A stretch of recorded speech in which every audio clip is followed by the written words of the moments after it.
Hello YouTube, thought I'd do a quick video here. If you've been following my channel, I did make an adjustable SWR adjustable J-pole for my car probably about a year or so ago. If I can find that video, I'll post that link down below.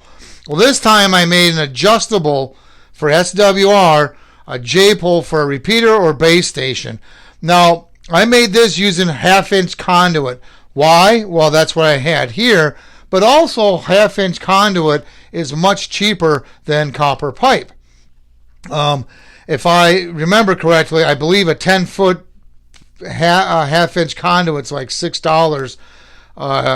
This is, like I said, 1/2-inch diameter. And a 1/2-inch copper pipe, 10-foot, is $25. Okay. Now, I did 3D print some parts here, and I may have those parts available to sell. If that's something you're interested in, shoot me an email, or I may post a link in the description below on how to sign up to get notified when the parts are available. Now, the parts that I 3D print will be the adjustable feeder.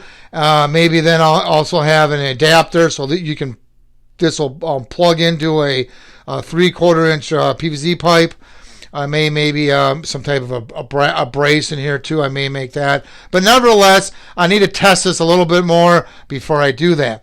Now, how do you adjust the SWRs is you loosen up the hose clamps and you adjust this feeder up and down until the SWRs are good for the frequency you want to use. As you know, J-poles don't really have an adjustable SWR.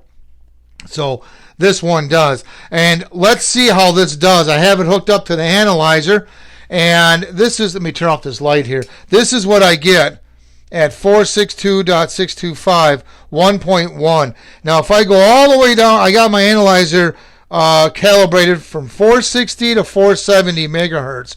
Here's 460, which looks like to be 1.0. And if I go up to 470, let me see if I can get this here. And at 470, I get 1.4, looks like. So it's pretty decent throughout the whole band. So that's real nice. Now let me unhook this and let's show you how I made this, so that you have an understanding of how I did this. So what I did, let me turn the light here. What I did is, I still got a 3D print like a cap back here yet. But what I did was, I used, and you don't have to do this, I took some brass, I think this is 3/32 brass tubing, and I used it so that I soldered this is 14 gauge solid wire.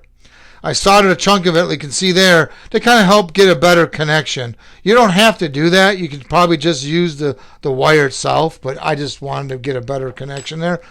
A couple of hose clamps. As you can see, I used a terminal, which was going to be one of these with the blue insulator removed. This is the 1/2-inch conduit that we're using. And then, of course, this is the 14 gauge wire. Like I said, I could just use the wire itself, but I want a really good connection there. So you leave the hose clamps loose and you adjust the SWR to what you need. Now, if you notice, I had to do something a little different down here.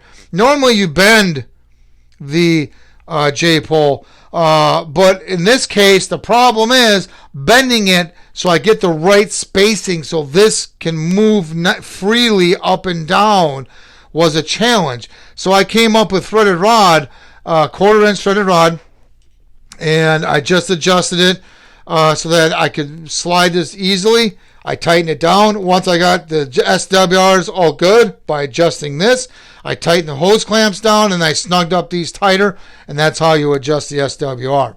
So that's why you got to use threaded rod, so you can get the spacing right, and that way you can adjust. This makes it easier to slide.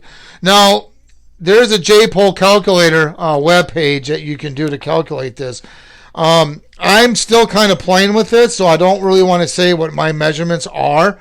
Maybe perhaps I will edit the description below over time to tell you what the measurements are to get what I got, but I still need to do some more testing on this. What I got to do next, before I get too carried away, I got to 3D print a adapter so I can plug this into a 3/4 inch PVC pipe so I can put it on my mast. I'm not going to worry so much for this for the day of testing, a cover for this.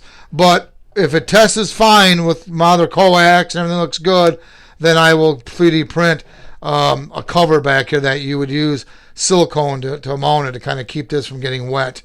But yeah, it's really light. It's not bad at all. So it won't need nothing.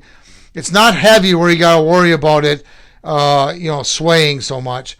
So, but at any rate, I'm going to post the links down below. If I forget to post, after I'm done testing this, I will re-edit the video description below, and I'll post a link to the store to purchase this if everything goes well. If you're interested in that, shoot me an email if you want the 3D feeder adjustment like I have here. And there'll be some other parts with that too. Maybe I'll make some caps you can put at the end of this. And then the adapter. And then obviously some type of cover I'll have for back here that you would silicone on. And maybe some other stuff. We'll see. But I want to test this first before I start spending a lot of time in the CAD program making all these adapters and parts. So let's make sure it works good. I may do a video on the distance test. We'll see. But if you have any questions or comments, please post them down below. Please subscribe. Thank you and have yourself a good day.